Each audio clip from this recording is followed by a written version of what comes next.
Boa noite! E aí, roncadores?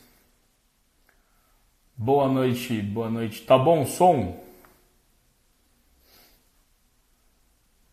Quem responder que o som está bom vai ganhar um CPAP da Resmed S10 modelo 2020. Boa noite, boa noite. Já já a gente começa, deixa o povo entrar aí. Vamos lá. Hoje eu vou fazer uma coisa diferente. Trouxe até caneta, folha, o que mais tem aqui? Apagador. Boa noite, gente. E aí, vocês estão preparados para ouvir um pouco desta doença tão comum? Vou dar mais um minutinho e eu vou começar. Boa noite, André. Boa noite, Vitor. Boa noite, Regina. Boa noite, Flávia. Boa noite, Luiz. E aí, vocês estão bem? Vamos lá, deixa eu acertar esse negócio aqui. Boa noite, pessoal da Clínica Frisina. Muito bem, muito bem. Bom, vamos lá. Começando o 7º episódio do Dormicast, a sua live semanal de saúde mental e medicina do sono. Conteúdos de altíssima qualidade sobre tudo que vocês quiserem saber. E a ideia aqui é construir o conteúdo juntos, por isso eu valorizo muito a interação de vocês, todas as dúvidas que vocês tiverem, escrevam que eu respondo no final da live. Às vezes dá para responder tudo e às vezes não. E lembrando que esta live virou um canal no YouTube. Esse canal no YouTube chama Caio no Sono, é só vocês digitarem lá no YouTube, no campo de busca, que todos os episódios vão estar lá na íntegra. E é um prazer estar aqui com vocês de novo, depois da live maravilhosa que tivemos com a Thaline, médica do esporte, na semana passada. E hoje a gente vai falar sobre uma doença extremamente comum, mais comum do que vocês imaginam, que é a apneia obstrutiva do sono. Essa doença, ela é talvez a doença mais comum do sono, né? Ao lado da insônia. E ela é muito mais velha do que a gente imagina. Mas como medicina diagnóstica, né? Como quando deu para diagnosticar a apneia foi muito recente, né? Em termos de medicina, aí de uns 50 anos para cá, 50, 60 anos para cá. Até então, um monte de gente tinha apneia e a gente não tinha a menor ideia como isso funcionava. Gente, o que é a apneia do sono? Eu fiz ontem alguns teasers lá para vocês responderem e a primeira coisa que eu perguntei é se a apneia era ronco, se a apneia era um mergulho profundo, se vocês não tinham a menor ideia do que era a apneia ou se a apneia era a diminuição do fluxo de ar pela via aérea.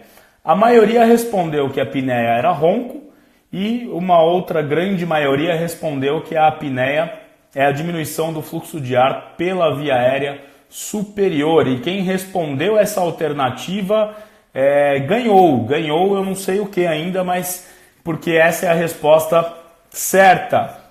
Por quê?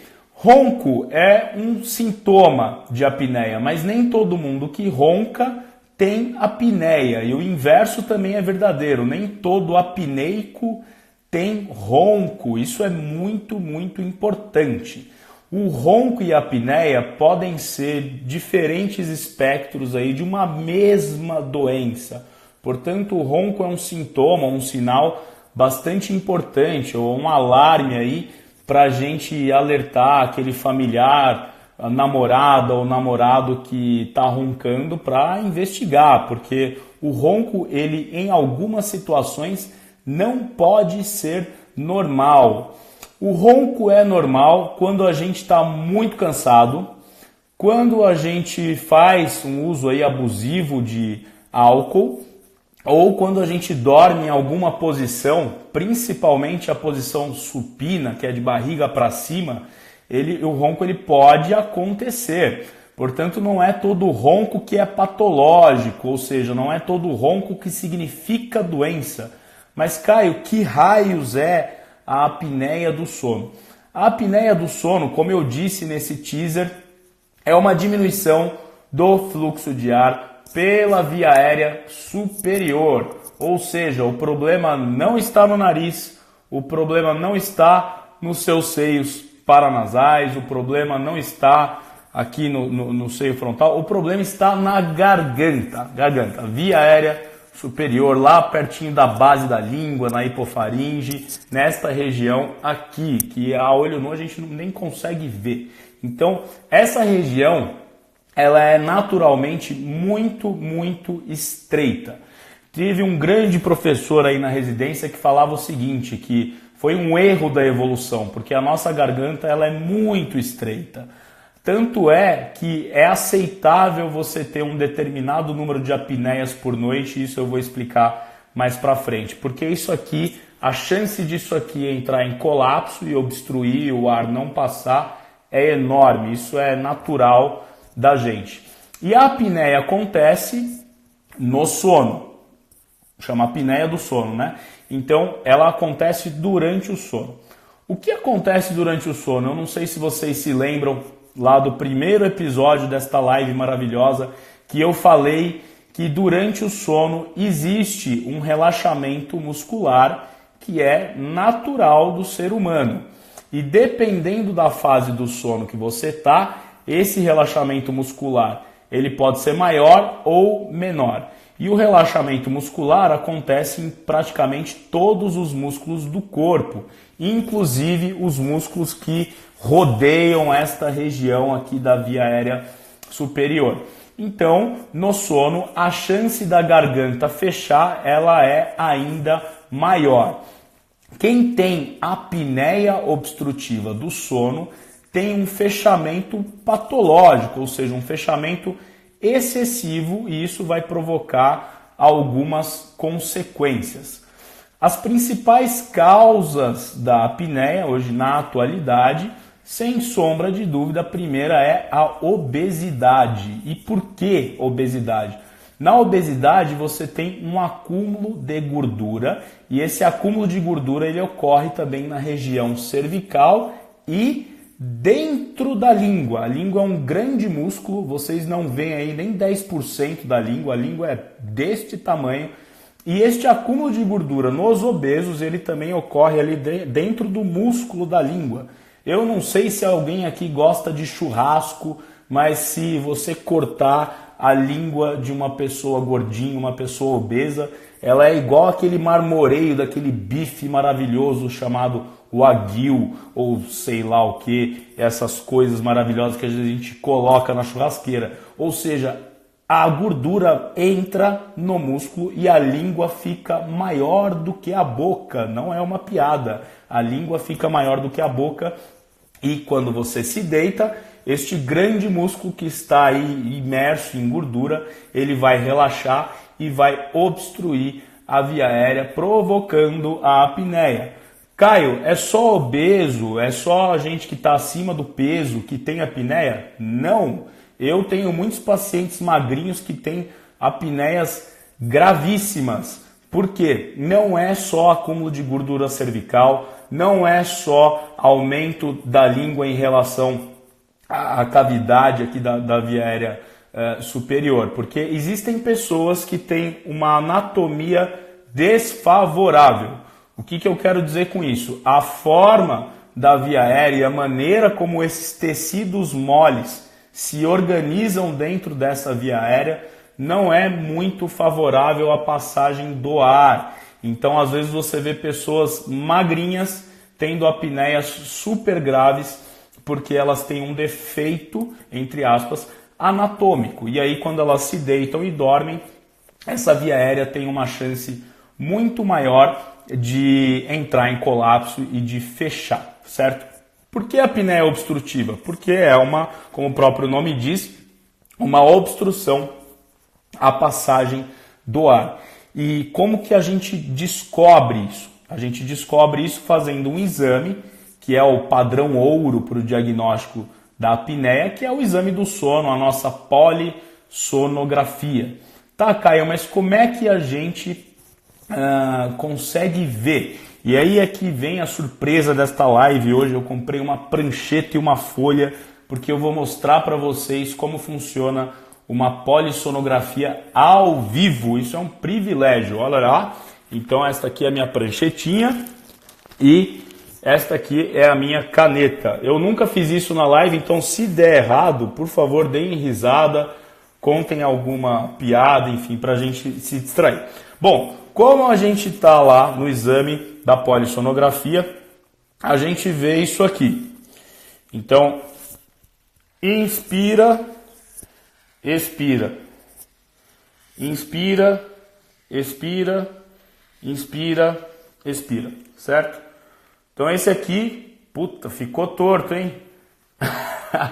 Bom, isso aqui é o ar entrando, tá vendo a curva subindo? Esse é o ar entrando. Aqui é o ar saindo. Ar entrando, ar saindo. Ar entrando, ar saindo, certo? Agora eu vou trocar a folha aqui. Isso aqui é uma pessoa normal, não tem obstrução nenhuma. A pessoa que tem apneia, vai acontecer isso aqui, ó. Então, peraí, deixa eu apoiar aqui. Então, inspira, expira.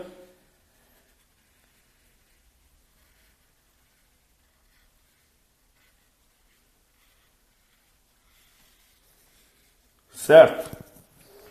Então, eu não sei se vocês estão percebendo, mas tem muita diferença, né? Desse aqui para esse aqui. Tá vendo? Então, isso aqui é uma apneia.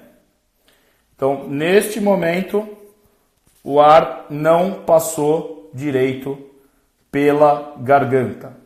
Tá, Caio, legal, eu entendi, mas qual que é a consequência disso?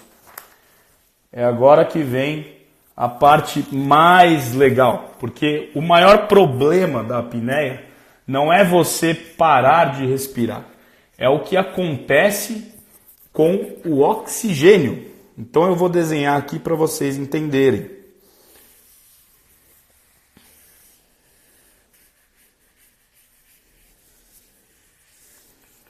Muito bem. Agora eu vou desenhar o oxigênio em azul. Neste momento que eu estou com a cabeça abaixada, vocês devem ver o quão reluzente é a minha cabeça, né? Eu fiz ontem. Respondam com sim se está reluzente. Quem responder ganha 5 quilos de melatonina. Vamos lá. Agora eu vou desenhar uma coisa aqui também.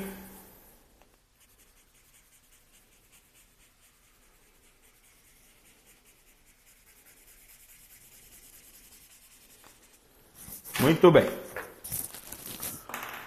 Vamos lá. Bom, agora que fica legal. Então, o que está em preto é o ar que você respira. E é mais ou menos assim que a gente vê no exame, certo? Então, curva para cima, inspira. Curva para baixo, expira, solta o ar. Puxa o ar, solta o ar. Apneia. Puxa o ar, solta o ar e assim vai. A curva em azul é o oxigênio no sangue. A curva em vermelho é o seu cérebro funcionando, certo? A pessoa vem dormindo, ela está respirando normalmente. Puxa o ar, solta o ar, puxa o ar, solta o ar. Apneia. Olha o que acontece com o oxigênio depois que você parou de respirar. O oxigênio ele cai, certo? Depois que a pessoa parou de respirar, esse oxigênio cai e essa queda de oxigênio envia uma mensagem para a nossa cabeça dizendo para o cérebro o seguinte: meu amigo, acorda, pelo amor de Deus, senão você vai morrer. O cérebro acorda, certo? Você vem com uma onda cerebral aqui num ritmo e de repente ela fica muito rápida e o indivíduo acorda.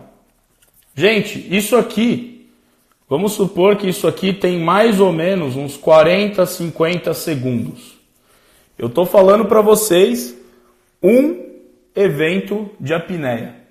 Quem tem apneia tem essas coisas aqui que eu desenhei a noite inteira, certo? A noite inteira fazendo essa brincadeirinha aí com o fluxo de ar, com o oxigênio e com a nossa cabeça.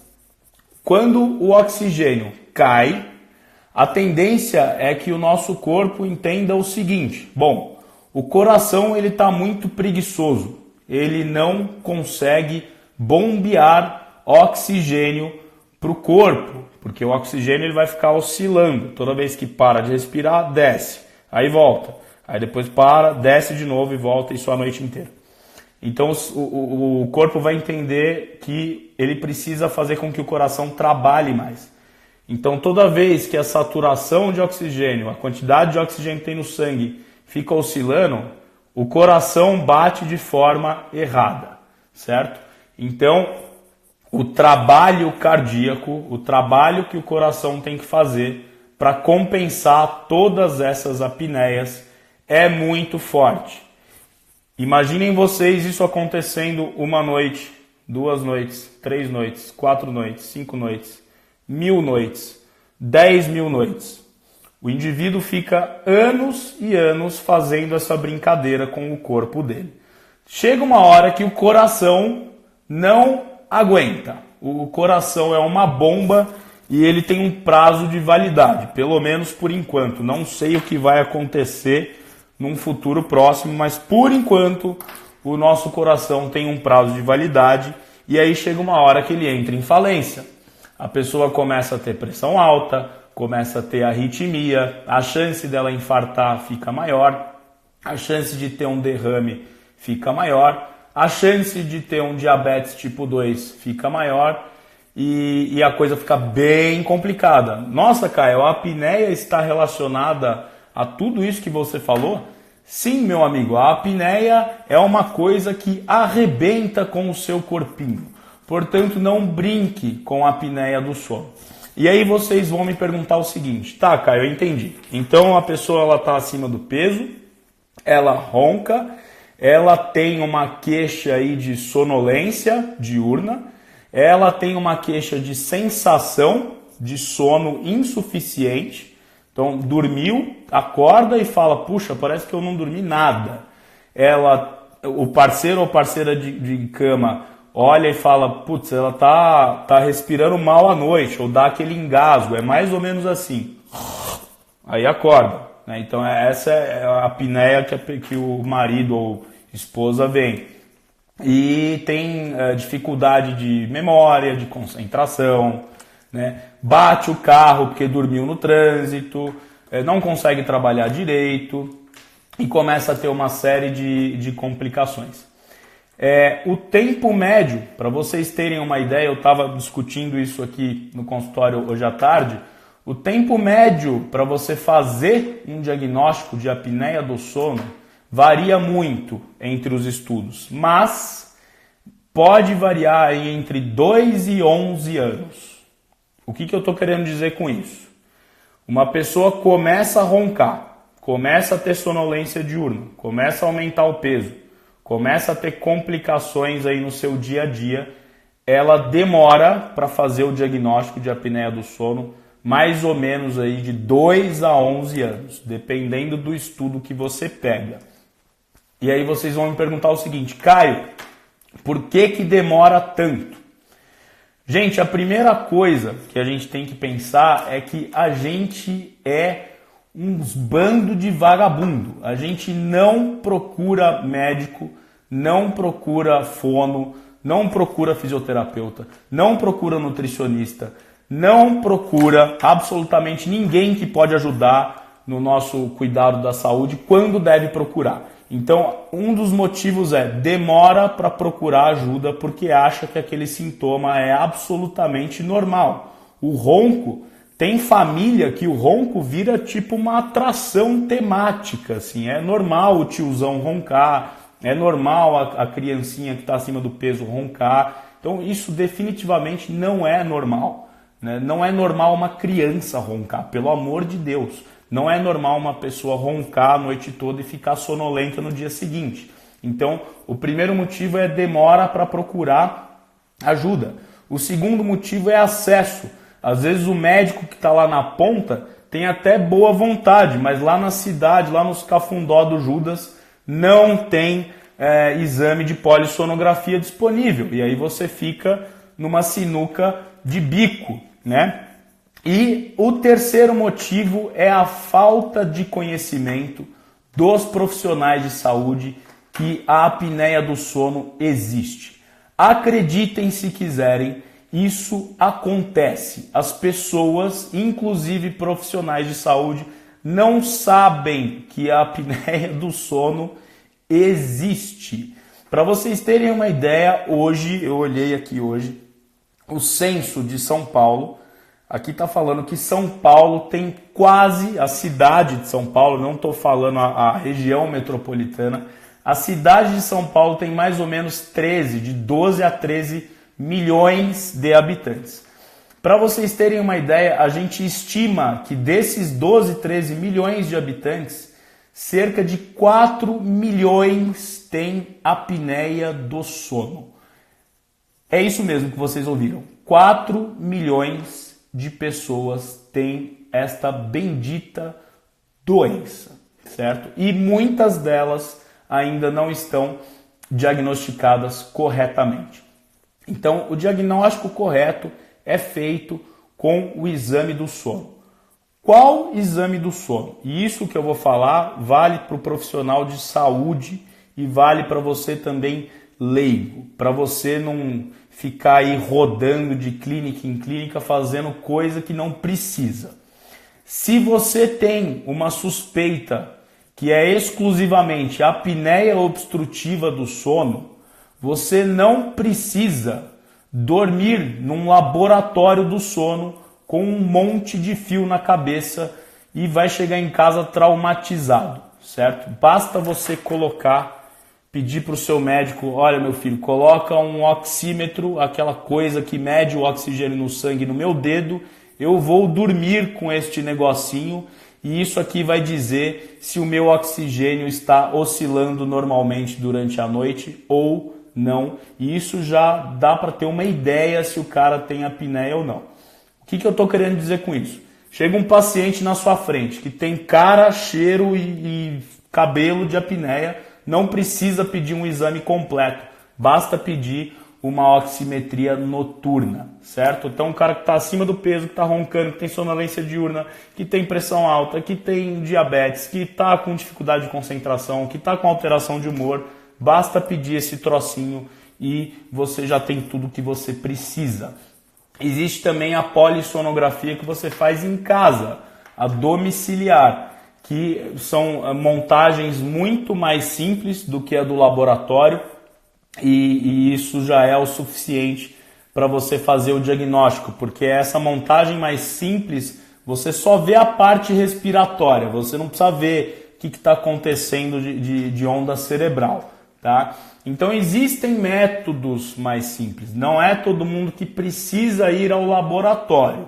Quem precisa ir ao laboratório é aquele cara que já está encacado, o cara que já está com o coração ruim, que já infartou, que tem problema no pulmão, que tem asma, que tem DPOC, que fuma muito, que é cheio de doença, cheio de comorbidade, que a gente chama, que é um monte de doença junto. Esse cara precisa ir para o laboratório, tá? Porque às vezes nesses exames mais simples a gente não pega detalhes que são importantes para o diagnóstico da apneia obstrutiva do sono. Bom, veio lá no exame. e eu vou usar um exemplo de uma paciente que veio aqui hoje no consultório, mostrou um exame de polissonografia e falou assim: eu acho que eu vou morrer, porque eu tive 39 apneias durante o exame. Eu olhei e falei para ela assim: minha filha, fique tranquila, vou te explicar o que está acontecendo. Gente, quando vocês leem lá o laudo, não se assustem, porque aquilo lá, quem entende aquilo lá, é só quem mexe com medicina do sono. É igual ler bula de remédio. Não leiam bula de remédio, vocês não vão entender nada, vocês não vão tomar nada. A polissonografia é a mesma coisa. Não fiquem lendo laudo que vocês não têm a menor ideia do que acontece. Vocês vão ficar preocupados com coisas que às vezes vocês não têm. Como é que a gente faz o cálculo de quem tem apneia leve, moderada, grave, que é o que vocês veem lá no laudo? A gente pega isso aqui. Então, nós pegamos este trechinho, certo? A gente não, o computador, tá? Antigamente era a gente, mas faz uns 30 anos que é o computador. Então, a gente pega isso aqui, certo? E vê quantas dessas o indivíduo teve durante a noite de sono. E aí faz uma conta. Se o cara teve 10 e ele dormiu 100 minutos, você faz 10 sobre 100 e aí sai lá uma conta, certo? Vai sair um número. Este número é o seguinte: até 5 por hora, até 5 apneias por hora é normal. No adulto é normal. Lembra que eu falei no começo que esse troço aqui é muito estreito, é extremamente estreito. É tão estreito que é aceitável você ter até 5 apneias por hora de sono. A partir de 5, aí o negócio já fica um pouco mais complicado. De 5 a 15 por hora, você tem uma apneia leve. De 15 a 30 por hora, você tem uma apneia moderada. De 30 para cima, meu amigo, procure o médico do sono, de preferência eu, porque você tem uma apneia grave e a gente precisa agir imediatamente, tá? Gente, esse negócio de leve, moderado e grave foi uma convenção e não significa que se tiver escrito lá moderado, leve ou grave, você é mais grave que o outro paciente. Enfim, isso é uma coisa que você tem que avaliar com o paciente, porque não tem uma relação direta deste número que vocês veem no exame do sono com a intensidade dos sintomas. O que eu quero dizer com isso?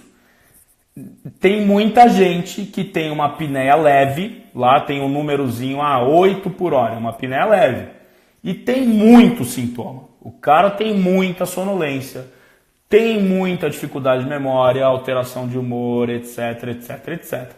E tem cara que tem índice de 88, certo? Uma apneia gravíssima. E você vai perguntar pro cara o seguinte: ô fulano, você sente sono durante o dia? O cara vai: não. Você ronca? O cara: não ronca. A tua mulher fala que você ronca? Não fala que eu ronco. Você sente dificuldade de memória? Não sinto. Então, não existe uma relação direta entre o tanto que você vê lá no exame com a quantidade de sintoma que você tem.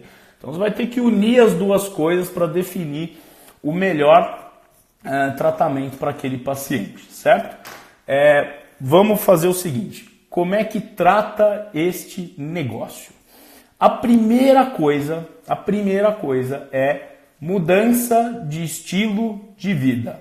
Portanto, se você tem apneia e você está gordinho, meu amigo, você precisa tomar uma atitude para ontem. Porque esse excesso de peso, ele não vai só causar apneia, ele vai dar um mal-estar, ele vai dar indisposição, você não vai conseguir fazer suas coisas direito, você pode ter pressão alta, você pode ter diabetes e por aí vai. Todo mundo já sabe isso, passa no Fantástico, no Globo Repórter, não preciso ficar falando disso aqui. Mas tem que mudar o estilo de vida, essa é a primeira coisa, certo? Uma apneia leve que não tem tanta repercussão assim, e o cara não é tão gordinho assim, você pode adotar algumas medidas, por exemplo, dormir de lado, ou elevar a cabeceira da cama. E quando eu falo elevar a cabeceira da cama, é o seguinte. Então, essa aqui é a cama, tá? Espera aí. Isso, essa aqui é a cama.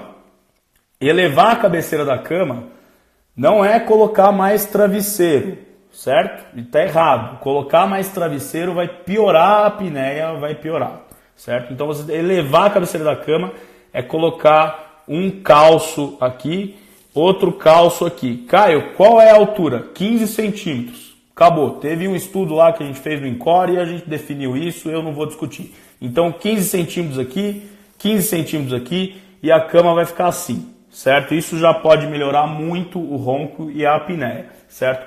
Agora, apneias aí de moderada para cima, a gente precisa partir para outras medidas.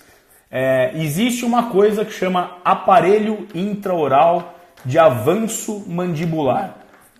Isso é o seguinte, não é placa de bruxismo, pelo amor de Deus. Uma coisa é uma coisa, outra coisa é outra coisa.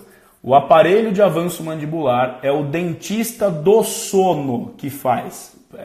Essa pessoa existe, dentista do sono, certo? É um dentista que tem a capacidade de tratar pessoas com apneia do sono com uma abordagem de odonto. Então ele vai confeccionar para você um aparelho intraoral que vai provocar um avanço da mandíbula, certo?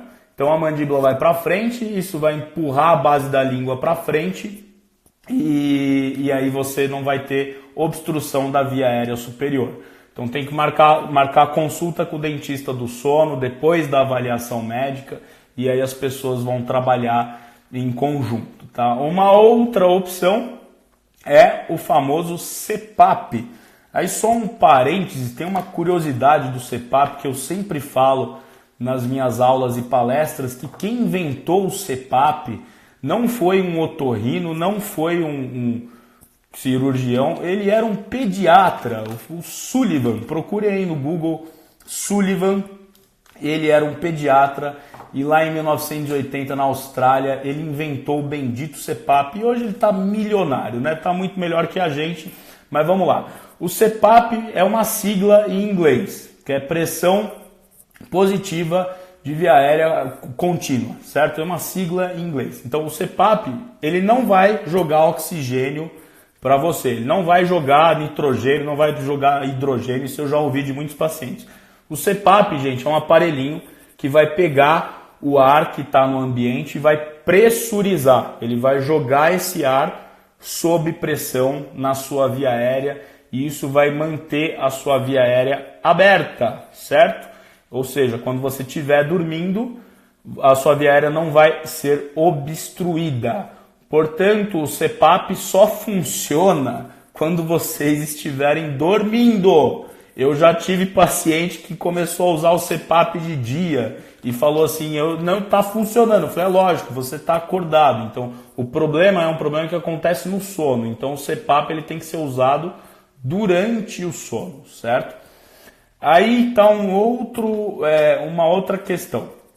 Hoje em dia você compra CPAP na internet, você compra CPAP lá na Praça da Sé, enfim, sei lá. Mas o CPAP, quando a pessoa tem indicação, o médico que tiver bom senso e saber o que está fazendo, vai encaminhar esse paciente para adaptação do CPAP com a fisioterapeuta ou fisioterapeuta do sono. Olha lá, eu já falei 2 pessoas aqui que não são médicos, mas trabalham com sono, que são essenciais para o tratamento do paciente com apneia, certo? Então, o primeiro foi qual foi? Eu não tenho direção aqui, então agora eu esqueci. O dentista. O dentista do sono e agora o fisioterapeuta do sono, tá? Então, antes de usar o CPAP, tem que ir para o fisioterapeuta do sono para fazer a adaptação. Como que é uma adaptação de CPAP? O fisioterapeuta vai mostrar um monte de máscara.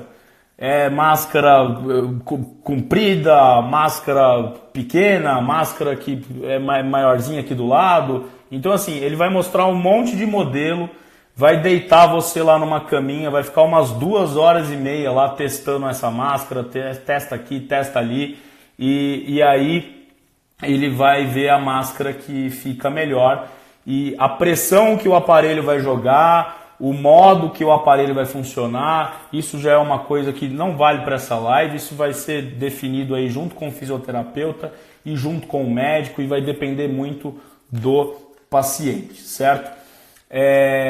Aí vou para outro ponto.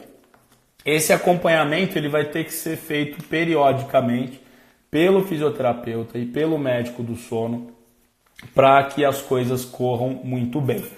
O CPAP não é um bicho de 7 cabeças. Tem muita gente que olha o CPAP e fala, eu nunca vou conseguir dormir com isso, isso vai me incomodar. E eu posso garantir uma coisa para vocês. Com uma boa adaptação de CPAP, tudo corre muito bem. Eu já vi CPAP salvar casamento. Quem está me assistindo aqui que trabalha com isso também já viu. CPAP salva casamento, porque o fulano ou a fulana para de roncar e a vida volta ao normal. CPAP salva vidas, porque a chance desse cara ter complicação no futuro diminui. Tá? Então, o CPAP ele foi feito para ajudar as coisas melhorarem. Tá? Eu falei aqui no começo de mudança de estilo de vida e a gente precisa de profissionais fundamentais para fazer com que esse indivíduo emagreça, para fazer que ele tenha uma alimentação adequada. Então aí entra o nutricionista, o educador físico, às vezes o psicólogo, né? Porque muitas vezes questões psiquiátricas ou psicológicas fazem com que esse indivíduo comece a ganhar peso e ele precisa de um acompanhamento multidisciplinar. O paciente com apneia, ele nunca é tratado sozinho, por um profissional só. Ele tem que passar por diversos profissionais. E como lá no título da live estava ronco, tem um outro profissional que é extremamente importante, que é o fonoaudiólogo do sono. Sim, ele também existe. O fonoaudiólogo do sono, ele vai ver a parte motora, ele vai fazer uma espécie de musculação dessa região aqui para que não haja essa chance de colapso, essa chance de obstrução, que é uma coisa que a gente chama de terapia miofuncional. Isso é o fonoaudiólogo que faz. A terapia miofuncional ela pode melhorar a apneia e melhorar o ronco, tá? Então hoje em dia a gente procura tratar o paciente com apneia numa abordagem multidisciplinar, numa terapia combinada. Então você pode usar o CPAP ao mesmo tempo que uma terapia miofuncional, ao mesmo tempo que uma mudança de estilo de vida. Você pode usar o aparelho intraoral junto com uma terapia miofuncional e por aí vai. Isso depende muito do paciente. Tá? Tem paciente que vai precisar do CPAP mesmo, não tem jeito. É CPAP, só que é aquilo que eu falei, com uma boa adaptação, a vida do cara muda, ele te agradece de joelho, porque lá no início eu disse que o tempo de diagnóstico para apneia é muito longo, então fica tão comum dormir mal que quando o cara começa a dormir bem de um dia para o outro, e no CPAP você sente essa diferença de um dia para o outro, o cara te liga. Meu, obrigado, como é que nunca ninguém me apresentou esse negócio antes? Então é assim que funciona.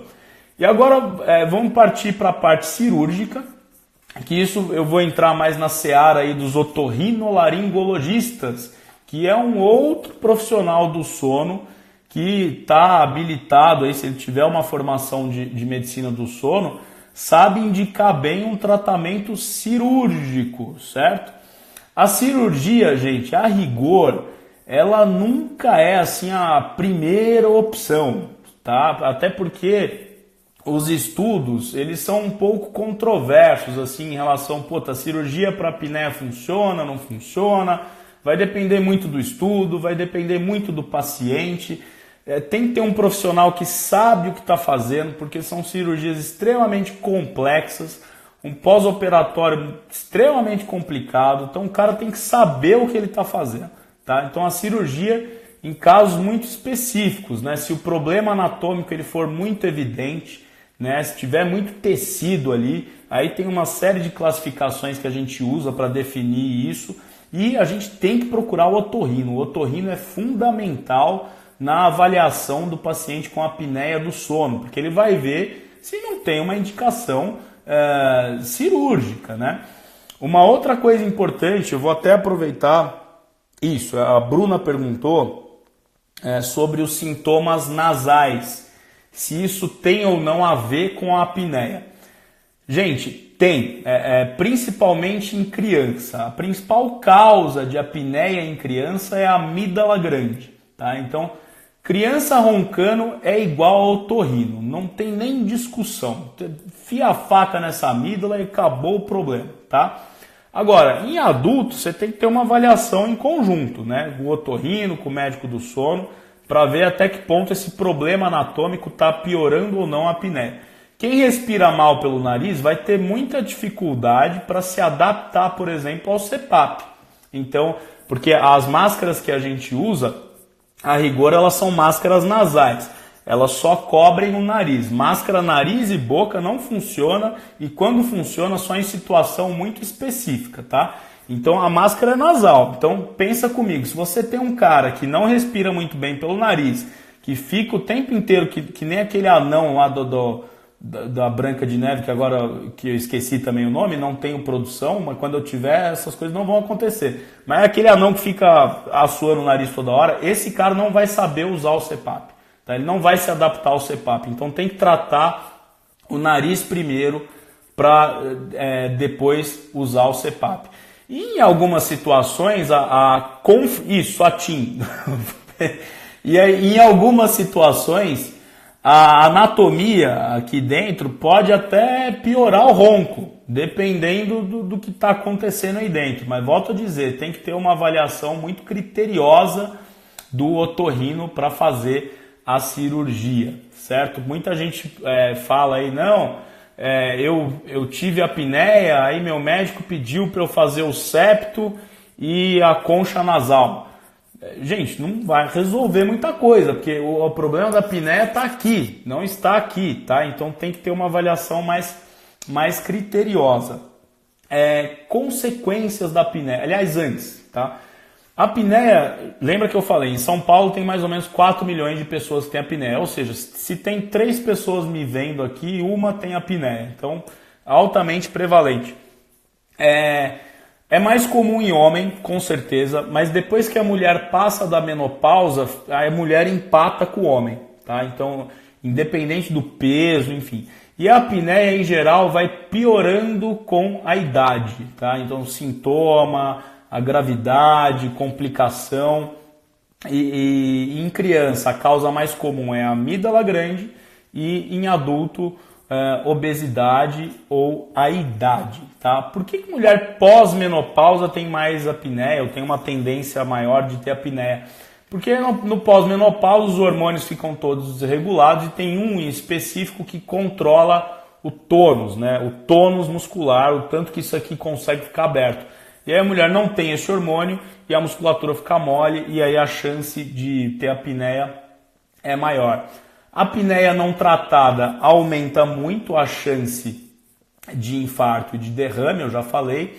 Tem alguns estudos saindo aí do forno que começaram a associar a apneia não tratada à demência e a câncer, né? Então o problema da apneia está muito mais além do que a gente imaginava até pouco tempo atrás, certo? Então, resumindo, uma pessoa que está roncando, que está acima do peso, que tem sonolência diurna, que tem irritabilidade, alterações de humor, déficit de concentração, um diagnóstico recente de pressão alta, de diabetes, esse cara merece uma avaliação do médico do sono, merece um exame de polissonografia que não precisa ser o mais completão, tá? E merece ser tratado da apneia do sono, porque é uma doença extremamente prevalente, extremamente comum, tá? Bom, se alguém tiver alguma dúvida, por favor, me mande, que eu ainda tenho tempo para responder. Espero que tenha esclarecido os elementos mais importantes aí desta doença, que é muito comum. E eu peço para que vocês se inscrevam novamente no meu canal do YouTube. É só entrar lá no site do YouTube, youtube.com, e aí lá no campo de busca vocês digitem Caio no Sono, que todas essas lives que eu estou fazendo aqui no Instagram vão ficar na íntegra lá no YouTube, tá? Então a ideia é construir o conhecimento aqui junto com vocês. Próxima quarta-feira vai ter live, 9h30 da noite, religiosamente.